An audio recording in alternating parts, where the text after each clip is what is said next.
Hello, people. How is it going? I just watched Joker Folie à Deux, aka Joker 2, and everyone's making a review on it. And since I made a video in the past saying I'm looking forward to this movie, I got in the theater, and yeah, as obviously a fan of the first movie, because I bought this to wear to a Comic Con in 2020, but 2020 happened and it stopped. And then after 2020, I just kind of got away from cosplaying overall because I didn't like the cosplay culture or what it was devolving into. I guess I kind of delved into other aspects of my life and completely left this part behind. So this suit has been collecting dust since the first Joker movie, and I finally get to bust it out for something. But I'm gonna get into spoilers later, but I am gonna talk about like some broad stuff. I give this movie like a 5 out of 10. It is definitely criticism worthy. I understand why fans are upset, but at the end of the day, I just took it for what it was, and I'm making lemonade out of lemons because no, it wasn't the plot that I was thinking. I was open to the thought of it being a musical. I thought that the musical numbers kind of dragged on a little bit. I think it was too much. I think that it was, they'd tell a plot point and then they'd go into a musical number about the same plot point that they just talked about. And that's some musicals. I guess you could say I'm trying to be non-biased about it. I've seen musicals before, so but you could have just told the story without it being a musical. But they were trying to make it somewhat of a part of Arthur and his insanity and everything like that. And I think although the movie didn't end the way we all thought it was going to, in fact, it threw us through a loop. I kind of felt like that was also Todd Phillips giving us like kind of like a Joker-esque treatment, because anyone who's familiar with the Joker of the comics, he always has a way of throwing his victims through a loop, or just, for lack of a better term, mentally messing with them and bringing them into the world of insanity.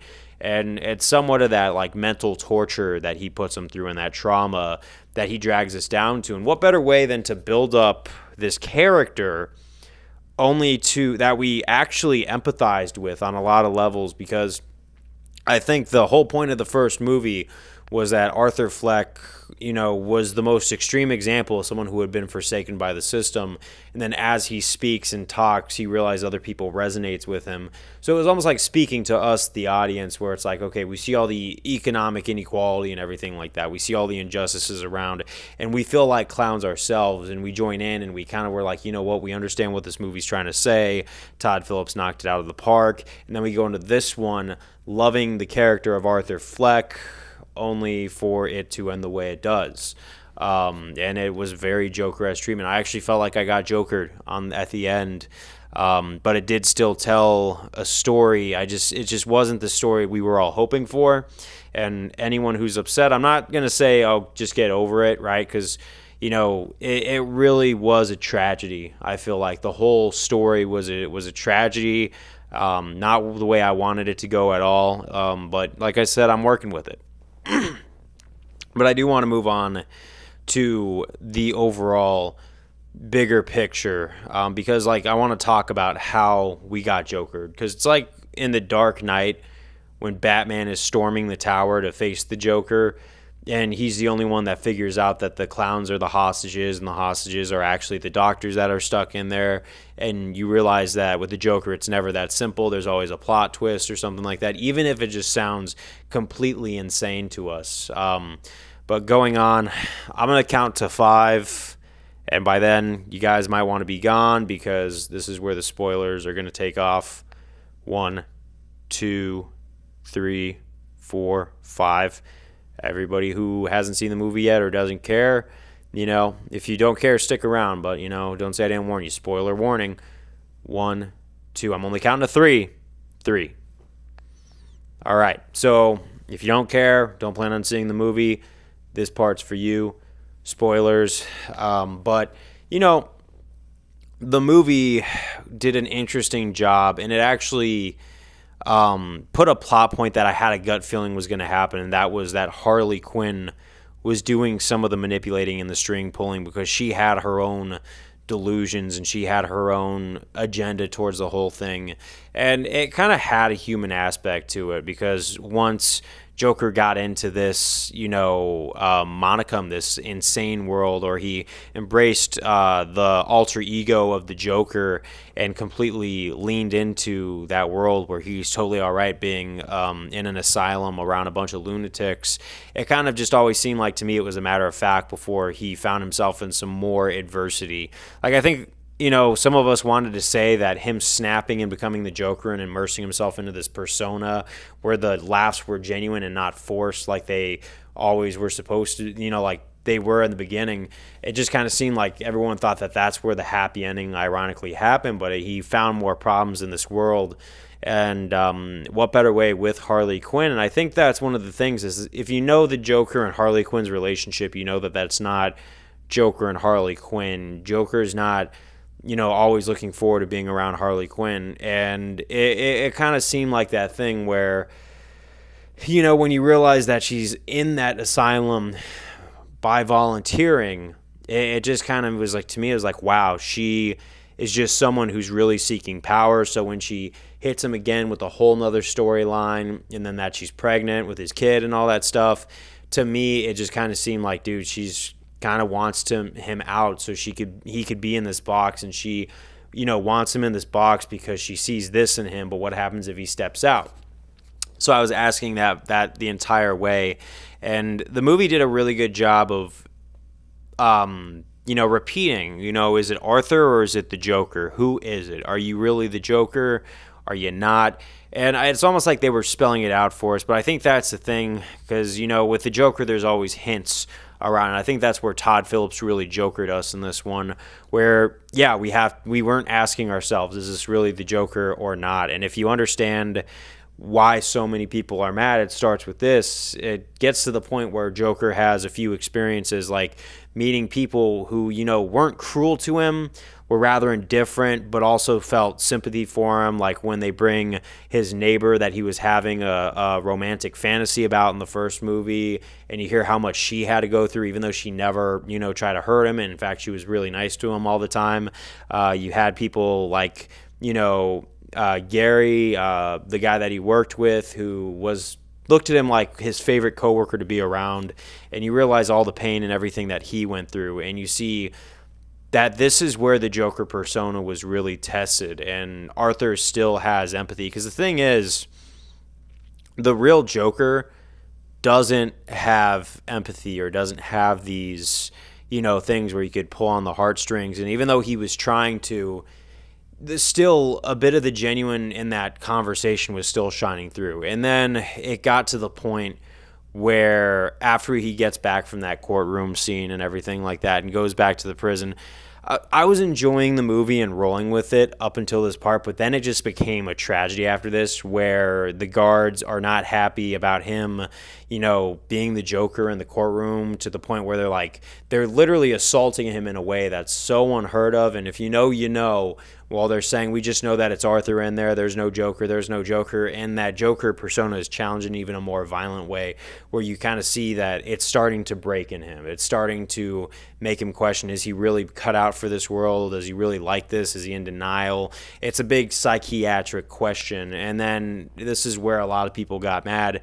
He kind of starts checking out, and he says that the Joker is more of an idea, it's more of an alter ego to cope, and he says, I am responsible for everything. So literally a confession, and they find him guilty, and so obviously they go through, and they never say it, but he obviously probably had the death penalty because and then the car bomb goes off outside of the courtroom and some more Joker personas really. But this is where, even though this wasn't the movie I was expecting, I got to be honest, I was kind of running with the punches on this one because here you see Arthur completely rejecting the Joker persona. He finally took off the makeup, but he's looking around and he wasn't about the life like he thought he was. And I think that's a big thing that the movie was asking. Are you really about this crazy life? Because once you go down that path, there's no going back, and he looks around and sees the people he's still inspired, and he still sees that the Joker idea is still out there and that he's not never going to get rid of it because he's already gone too far down that. So there's consequences for backing out. It kind of reminds me of one of those things that, I don't know about you, but I remember when I was in elementary school and some kid was picking on me. One of the things my family always used to say to me is, if you hit the kid who's picking on you, don't stop hitting, because once you let up, person might not have the remorse you have, right? Bit of twisted, but it kind of applies to this one, because you look at him, he stopped hitting, and then he realized the consequences that he put out there are still coming back. And I think that that's the thing, is I don't think he ever really thought that it was going to continue. And it just kind of, to me, was very tragic for Arthur, because he just wanted to undo everything, but he already realized he was too late in it. But then he goes to Harley Quinn, who left after he said that the Joker was an idea and that he's Arthur himself. And for me, it was like Harley Quinn breaking up with him and saying that the Joker was just an idea. That's when like the music really stops, and when he says, I don't want to sing anymore, I just want to talk, I think he sees that last bit, the best part of that world that he had, that he basically gave up or cut ties with. I will say, and I want to give credit where it's due, again, making lemonade out of lemons, you could tell that Todd Phillips actually did this, in my honest opinion, actually pretty interestingly, where the Joker is seeing that world he's created, and he just doesn't mix in with it, and he knows he's separate from it. He knows he's separated from it, but it's too late. He can't even go back into the Joker persona. So obviously they take him back to Arkham, and then this is where Connor Story, what I think was the actor's name, who played the guy who was watching him in the background the whole movie, comes up to him, tells him a joke that basically says, I was a fan of yours, and now you're backing out, and you disappointed me. And then he says, you get what you deserve, and then proceeds to shank Arthur, laughing maniacally. And the Joker idea lives on in this guy instead, and he's carving a smile in his mouth while laughing, and just I think he's carrying on. And then he sings one last tune where he says, I want a son to take my place, and I think that's alluding to the fact that he backed out, but someone who really is about that Joker lifestyle is willing to go in and really not let off the gas, not put any brakes on it, and just embrace this persona full forward. And that seems more like, the funny thing is it just kind of seemed more like the person to fit that Joker persona, at least from my perspective, because he remorselessly stabbed someone that was really vulnerable. And you see that if you understand the DC Comics, the Joker loves to, exploit, mentally ill people. So that actually really fit in to the point where it's like, okay, this is an interesting way they're getting it done. And after that, I was thinking, well, if they were to really ever do a Joker 3 starring Connor Story instead of Joaquin Phoenix, where he meets Harley Quinn, and instead of wanting to be with her, treats her like trash because she wants to embrace that identity, but then he's rejecting her, and then she's getting her just desserts because she was always just a rich, spoiled kid who just wanted more power and was putting on things and fake personas herself. It just kind of seemed like that would have made some sense if you ever wanted to make a Joker 3, but I don't think Connor Story is that well known yet or anything like that, so I don't really know where they'd go with that. So I think the overall thing that I got from this movie was, it's there's a difference between the actual person and the idea of a person. You got to ask yourself, are you willing to accept all the bad that comes with that lifestyle and not just the good? Because once the bad started really showing itself, and the thing I felt was unfair about the movie is it really leaned into the bad in the final 20% of it. As soon as he checked into that thing and the guards assaulted him, it all just took a downward spiral. It all just took you guys have been trapped, now you're in for it.